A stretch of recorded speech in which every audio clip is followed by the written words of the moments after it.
Worth 1,000 words for 600. An energy pyramid is designed to illustrate how the amount of available energy lessens as we move along the food chain.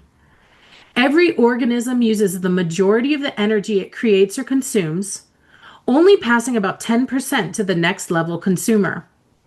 Which energy pyramid accurately represents the food chain pictured in the diagram? Okay, it's all images this time. Rude. Can I rule out anything? In both The B and C, we see the trees as the base of the energy pyramid. This energy pyramid actually goes bottom to top. Again, we're looking at the flow of energy. And as you go up, there's less and less energy available. That's why they make it pyramid shaped. So, whatever is the maker of the energy. So it's usually a plant, but it can also be algae, some bacteria.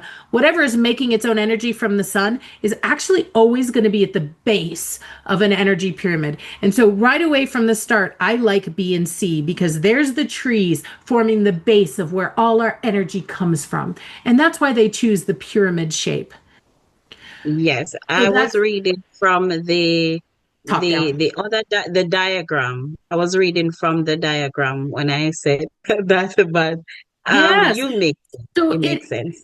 It is the same information as the diagram. It's just in the diagram, we have the sun on the top with the tree there because why? Because that's how it is in real life, right? We got the sun up above us with the tree.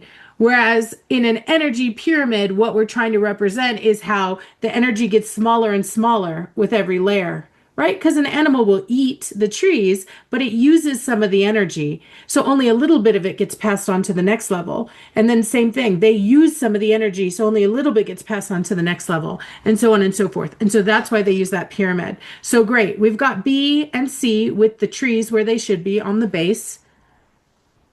Any thought about which one of these two is the better answer? B. B. Okay, so we have the trees feeding the caterpillars, then the caterpillars feeding the frogs feeding the snakes, and the snakes feeding the birds. Nice job. B is the correct answer. Okay.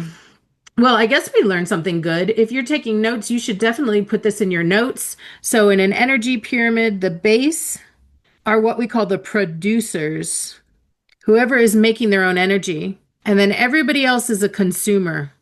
And it's all the different levels of consumers. And so sometimes they'll use this language like primary consumer. That just means number one. Secondary consumer, tertiary consumer. It doesn't matter if they use that language or not. They're just saying first, second, third. So consumer, consumer, consumer, who's eating who. And sometimes they might say at the top, apex predator. Okay. So we have the producers at the bottom, primary consumer, secondary consumer, tertiary consumer, and then who's ever on the top, whichever level of consumer they are, we can also call them the apex predator. They're the tip-toppy predator. So it's the shark or the human or the polar bear, whoever does the last eating, who gets to be at the tippity top. They get the least energy. Oh, I'm glad we got to that one, huh? That was an unfamiliar one. That's definitely an important type of science diagram.